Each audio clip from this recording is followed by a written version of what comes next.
I'm just going to be blunt. This is kind of a hard video for me to do. Hard because there's the potential that viewers might misinterpret my motivation for doing this.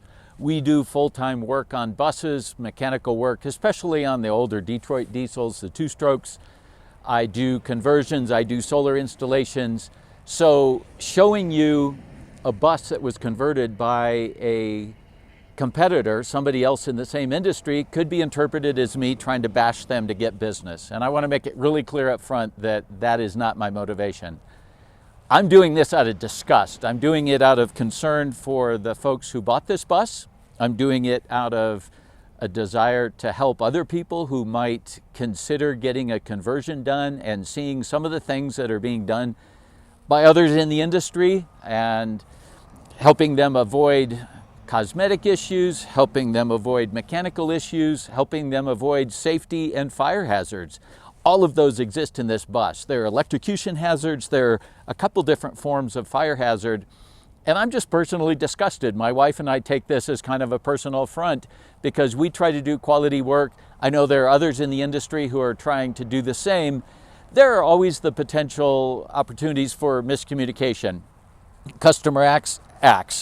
A customer asks for a shower that's oriented this way, and instead the builder misinterprets or forgets or has something wrong in the notes and they orient it the other way.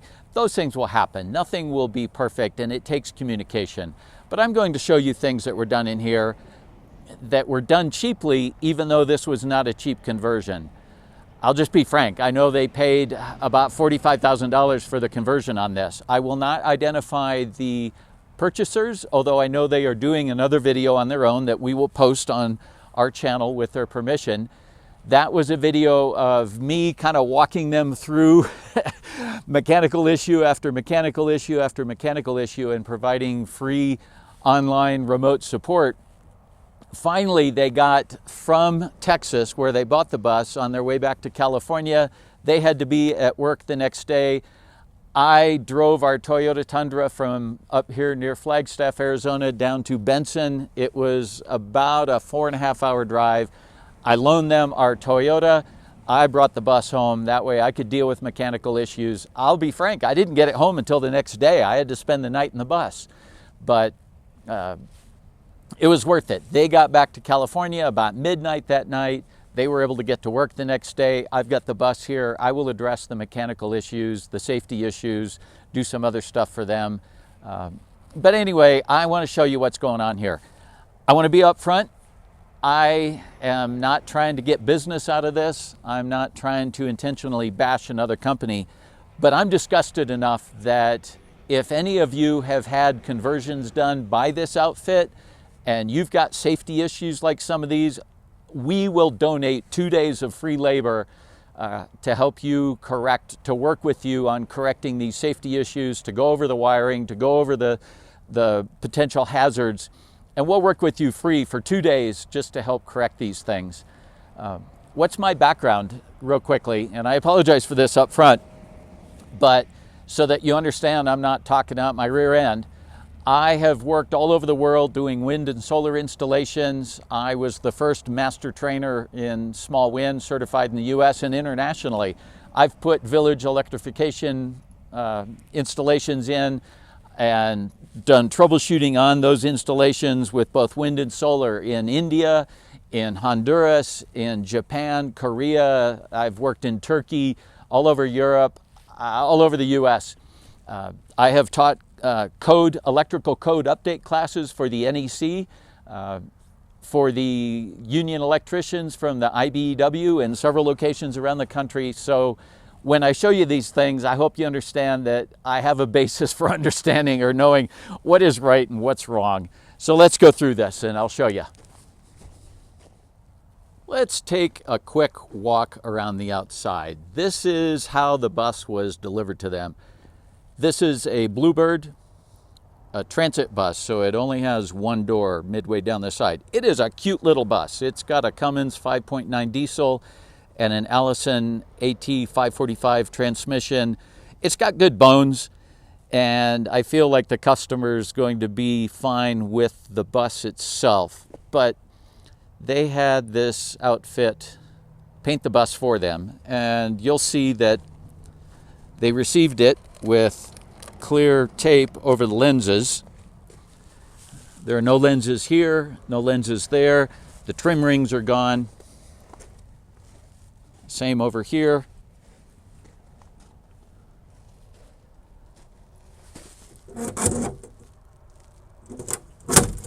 Now, I want to show you this panel.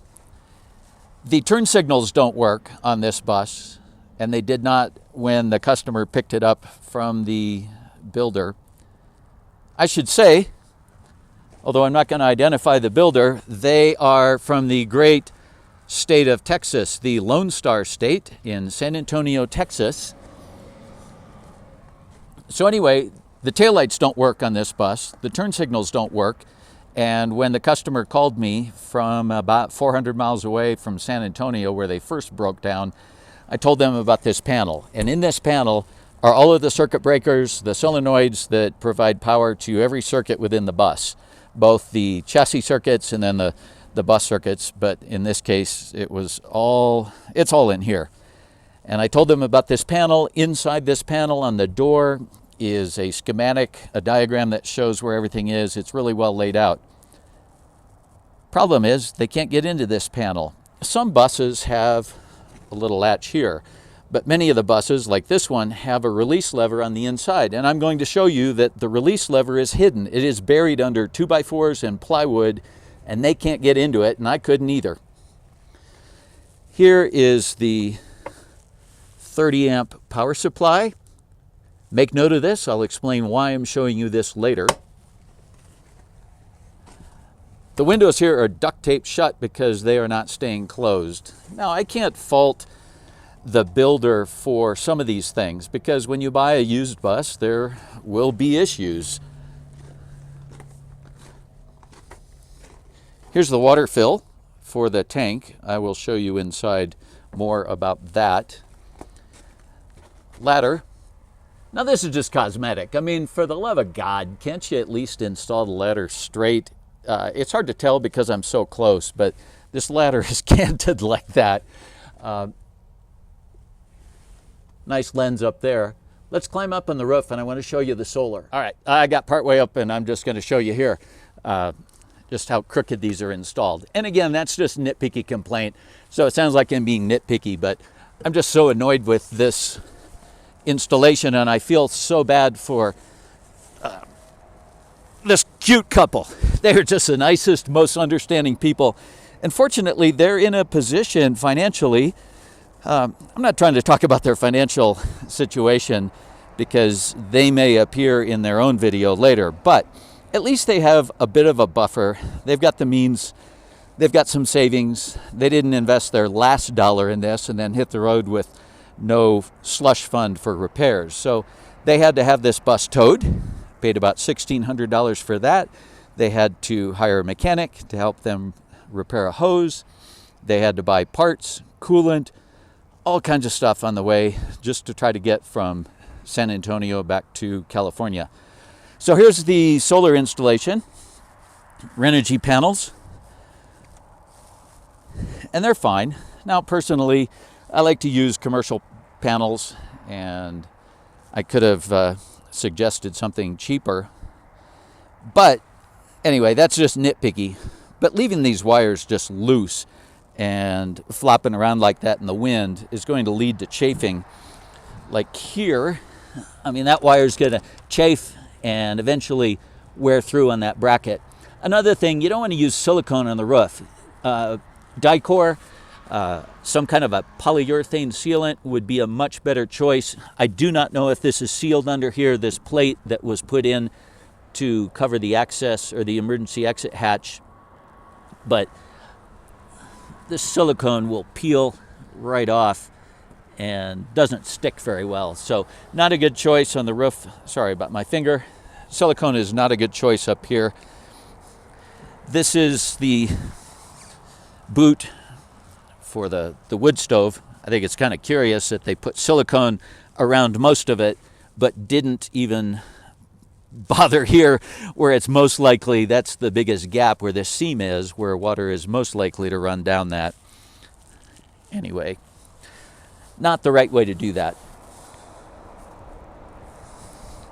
They do have a deck up here, and this seems decent. I'm going to turn this off and climb down. I have climbed down, and we are at the back of the bus. Like I said, it's a cute little bus.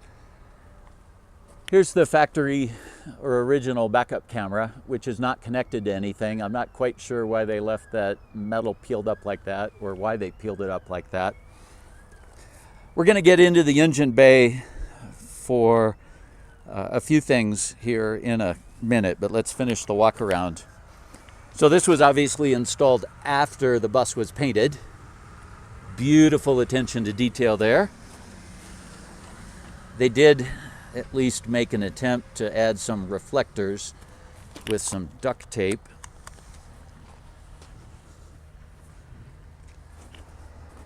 This will be a generator rack. Still got masking tape up there on that lens.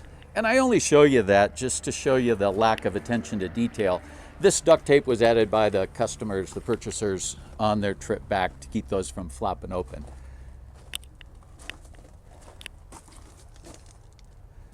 All right, here's the safety latch. I'm going to take that off and we'll do something proper. Anyway, let's get back here in the engine compartment.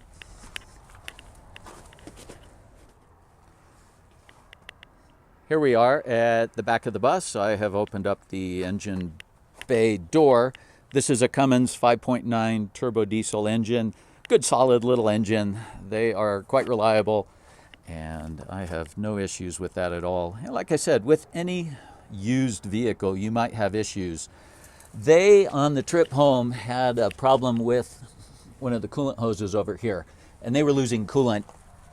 So that was one of the first issues. And again, I can't fault the builder for that because mechanical issues do happen.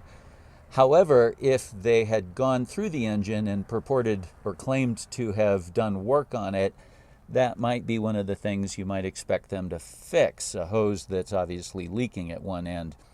I will say that while the bus was spending its 14 months having the build out done, it quit running, and the buyers were told that they had to have a mechanic come out and replace the fuel pump, the injection pump, for $2,000 some odd. And I went in here. Now, the only reason you can see the number plate over there, or the data plate on this, is because I went over it with a wire brush, but it does not look like it's seen a wrench in a long time, and certainly doesn't look like a recently replaced fuel injector pump, high pressure pump. Take a look at this. So why would you have an air filter taped over the turbocharger and engine inlet duct, the intake? It's because there was nothing up here. The customers sent me a photograph of the engine bay while they were on their trip back and pointed out and sent me a photo of the fact that there was nothing here. This pipe just terminated, and the canister that typically holds the air filter, or should hold the air filter, was gone. And that's how they got it from the builder. And again, it's a used bus, but it'd be nice if the builder had either pointed that out or offered to replace it. To get them back, because they couldn't find a replacement canister anywhere, I did kind of walk them through the process of getting a filter. I sent them photographs of some filters that might fit. It's sealed on this end, and they duct taped it over here, at least so it is drawing filtered air now into the engine. They drove about 400 or 500 miles without that, unfortunately, but I think no damage was done. All right, we'll close this up and go inside. Let's come inside. First thing I'll point out, the customers had to screw these strips on. These aren't the right screws, these flathead tapered screws, but that's what they had, and they had to screw these on because they were just sitting there loose.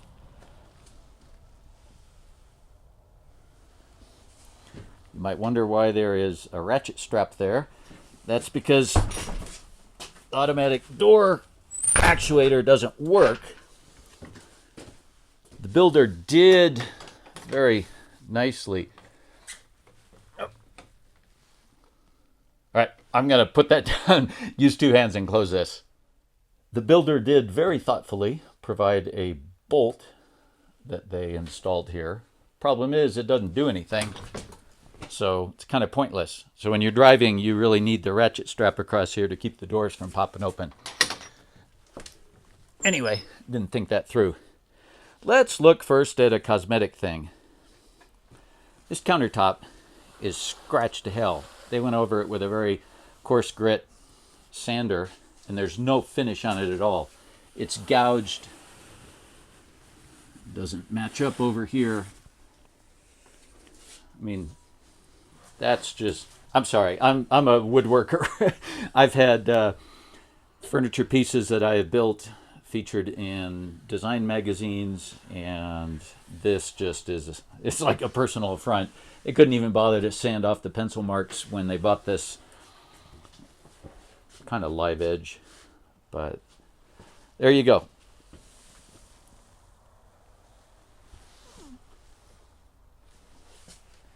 Anyway, let's walk around the front. Customer reported to me that they had a flat tire or had a tire issue while the bus was with the builder. So they paid a little over $2,000 to the builder to have them paint the dash silver, which they did. They even painted all the knobs silver. It's only black because that's worn off, but this was all silver. That's the headlight knob or headlight switch. But anyway, they paid a couple $1,000s to have the dash painted silver, to have that tire replaced, and to have this beautiful co-pilot seat installed. And I'm sorry, I'm being totally sarcastic, but this 2x4 co-pilot seat was part of that purchase. Down here is where the release latch is for that circuit breaker panel. The customer did try to get in there by peeling off some of the paneling and then discovered this, and I will get in here eventually, but it's going to take cutting to remove this. I'm going to come back to the breaker panel because there are electrocution and fire hazards here that I want to show you in detail. Here is the Nature's Head toilet room.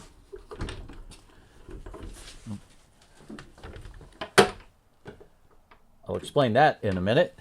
Customers had to use this bungee cord to keep the door shut. That's how it came. I want to show you this first. The out-of-square installation of this door, and the door rides in this upper track that aligns it with a wheel. And because of the way it's installed, as you open the door, it finally gets to the point where it no longer stays in the track. They do have their Nature's Head toilet in here. Problem with this is that because they put it this way instead of that way, you can't sit in here and close the door. Your knees are in the way.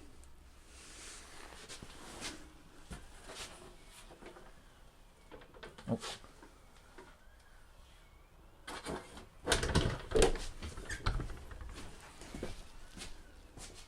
This refrigerator is not secured. Well, it is secured, but this is how the builder elected to secure it, by putting in two D handles, one there and one here, and providing the customer with this ratchet strap.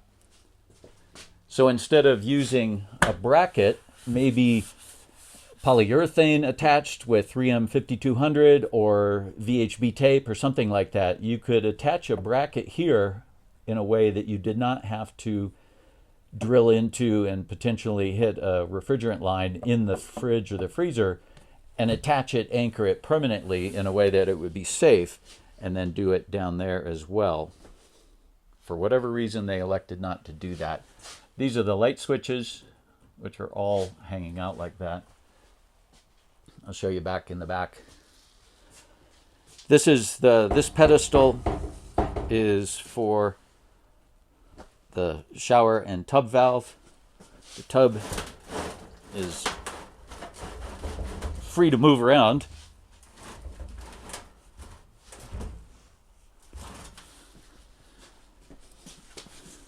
Now this is just nitpicky, but I do love the fact that they didn't paint all the way back there. That's just an attention to detail, and that's just me being nitpicky. Let's come back here. Fire hazard number 1. Cubic mini stove. Cubic makes a nice little stove, but if you look at the Cubic instructions, which I will show right now, you'll see that Cubic specifies a minimum of 20 inches clearance between the stove and a flammable surface. And this painted wood is definitely considered a flammable surface, and it's maybe 2 inches there. I mean, up here is an inch, but let's not count that. Give them the benefit of the doubt. So they're 1/10 of the way to their 20-inch clearance.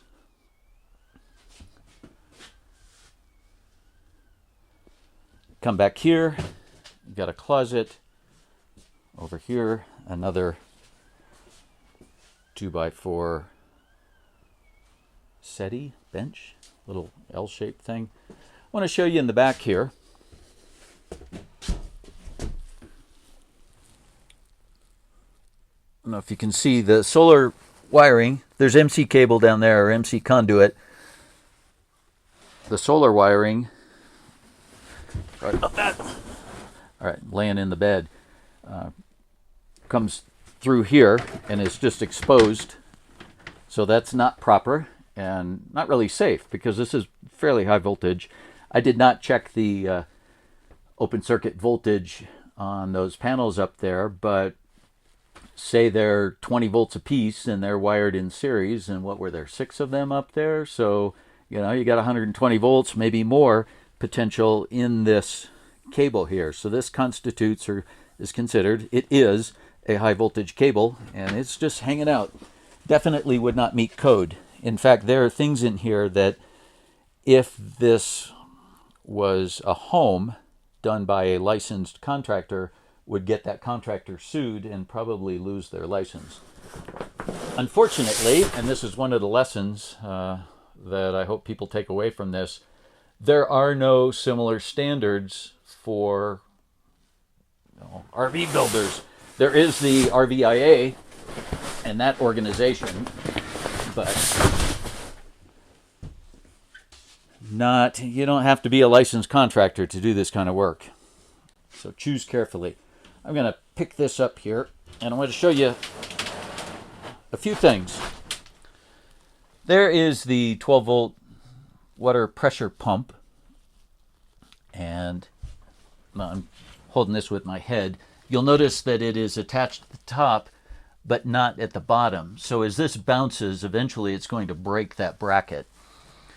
That pipe there goes to the tank.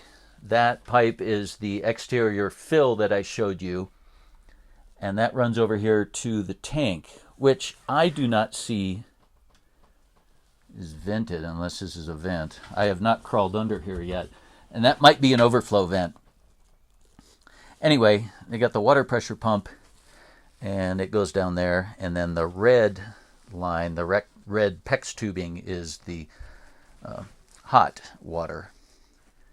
And they have this Rheem electric hot water heater. And that's the first thing that I'm really upset by. First off, you don't use wire nuts inside a bus or any kind of a vehicle like that. You've got the potential for those to come apart. And if these wire nuts here, which really should be crimp connectors, if those wire nuts come apart, you got 12 volts there, and it's unlikely anything's going to happen unless this isn't fused and those touch each other, and then that wire melts. But it does look like it's fused down here through this little fuse block. But that is absolutely that's criminal, really. Well, not literally, unfortunately, but there should be some civil liability attached to that, because those are 120 volt high voltage connections just like you'd have in your house, absolutely capable of killing you if you were to touch that. And if those came apart and the circuit breaker didn't blow that controls or feeds this receptacle here, then you could have a fire down here. You got arcing, you've got wood. Those should be done in a box. So quick recap here. The connections should all be made inside a box, not just sitting out on the floor like that. And they shouldn't be done with wire nuts. I'm not sure how well that's going to work as a water heater. I have not done the calculation on that to see how long they could run it off their battery and the solar, but I might do a follow-up on that. But it doesn't really matter because the inverter isn't hooked up to anything. So they have two Battleborn batteries. Those are probably 100 amp hour. Battleborn makes a nice product. I do like their stuff. Battleborn, Dakota Lithium, there are a lot of good manufacturers. I'm going to climb in here now. I've got this plywood bed leaning on my shoulder, so I apologize if I'm moving around a little bit. First off, these are kind of shitty crimp connections there, and they really ought to be covered with heat shrink tubing. Love the washer laying down there. Now, ideally, when you make connections to a battery, so this is from the charge controller. Here's the charge controller.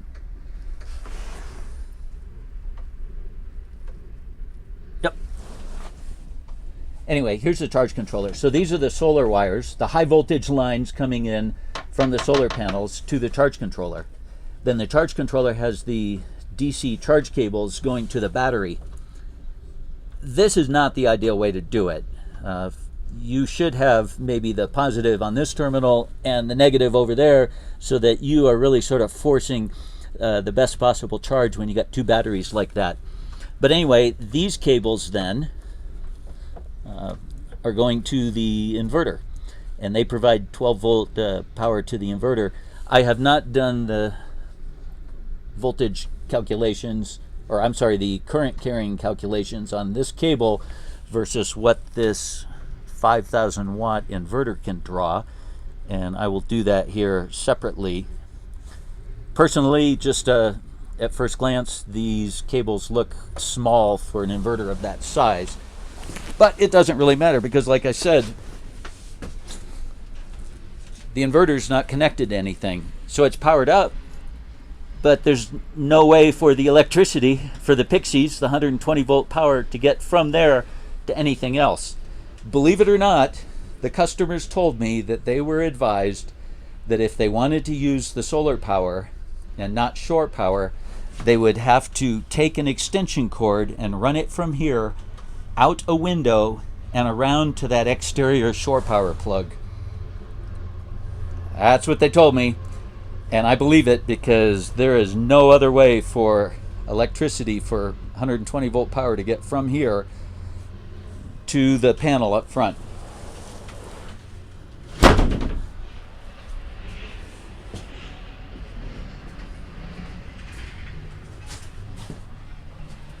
Here's another place where somebody could get hurt or they could lose their bus. So that plug out front, and it is a plug because it's got the prongs, it is a male plug, even though it's recessed and looks kind of like a receptacle, but it's a male plug. That is a 30 amp RV plug, and from there you would connect to a 30 amp RV shore power. They do make adapters where you could take that 30 amp RV shore power plug and connect it to a 50 amp pedestal at an RV park. So there's the potential that this panel might get fed with 50 amps. At the very least, it's going to be fed with 30 amps. And I want to show you something. I'm getting my reading glasses out. Apologies here.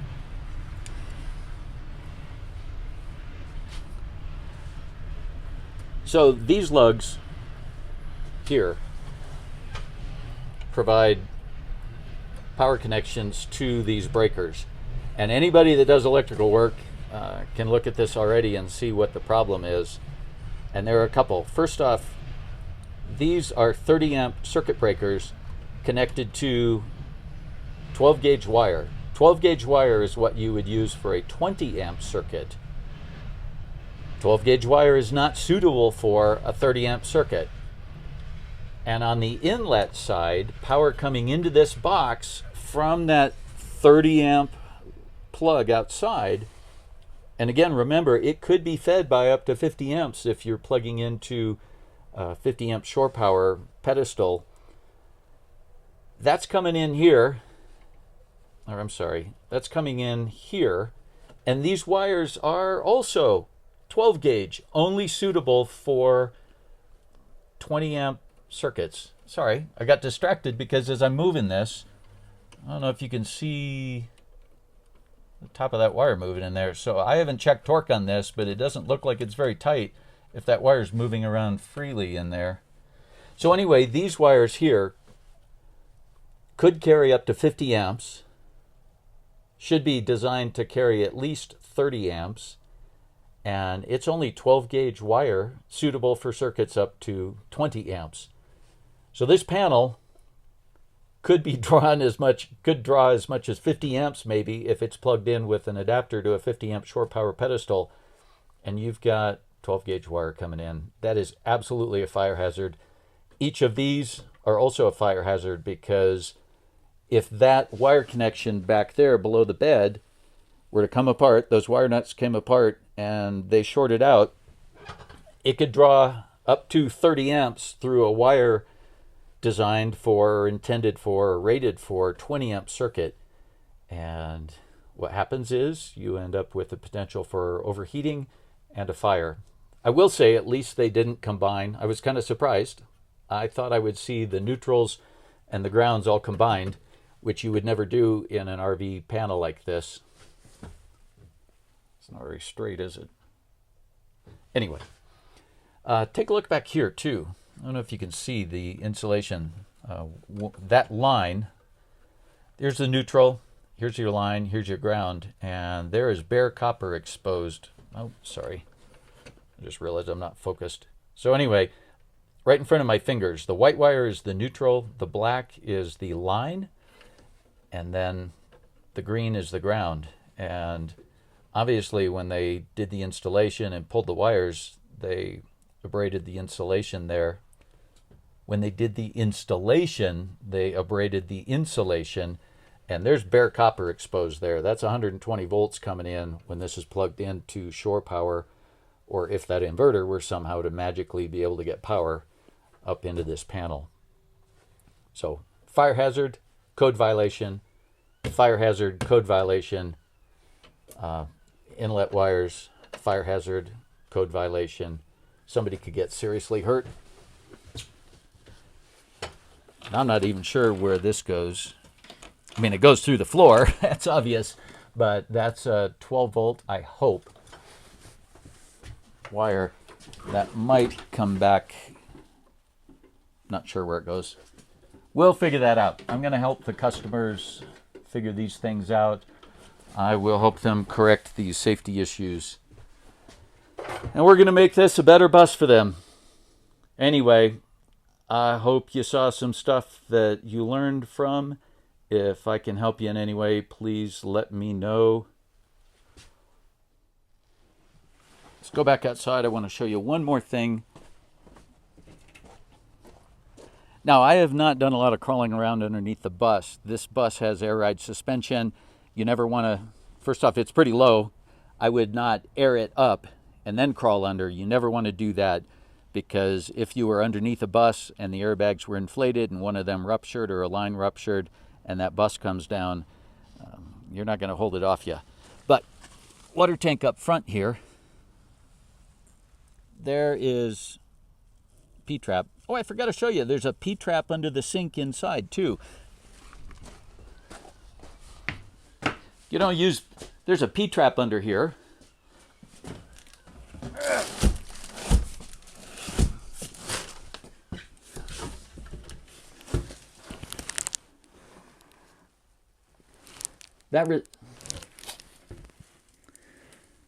There's a P-trap under here, and that receptacle back there has no cover plate on it, which would also be a code violation and would not pass inspection in a home.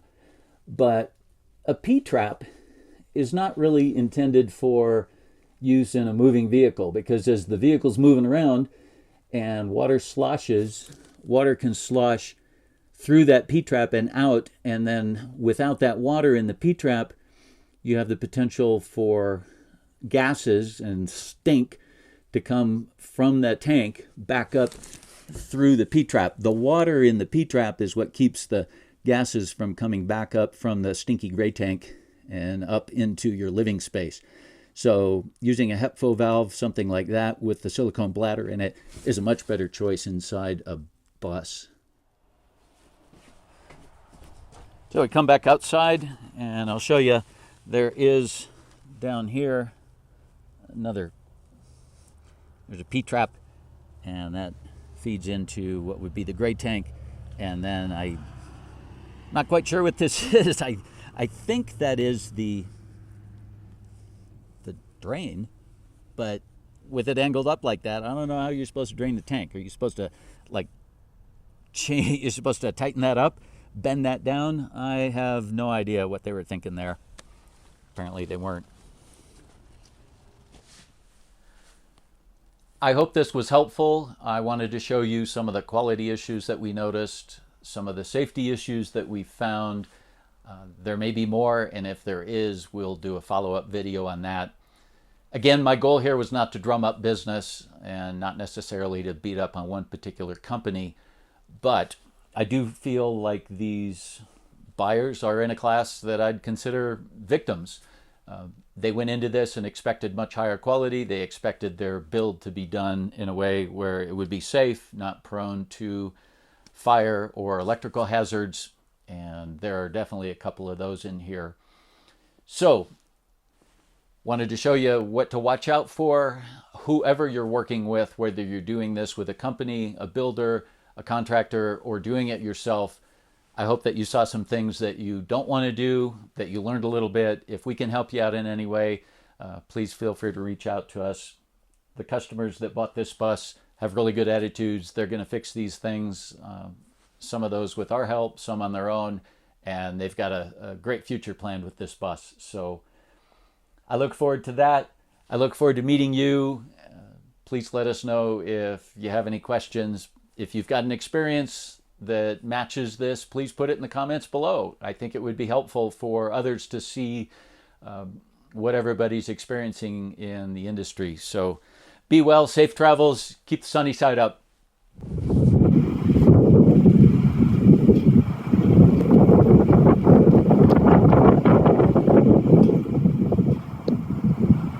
Time to head somewhere warmer.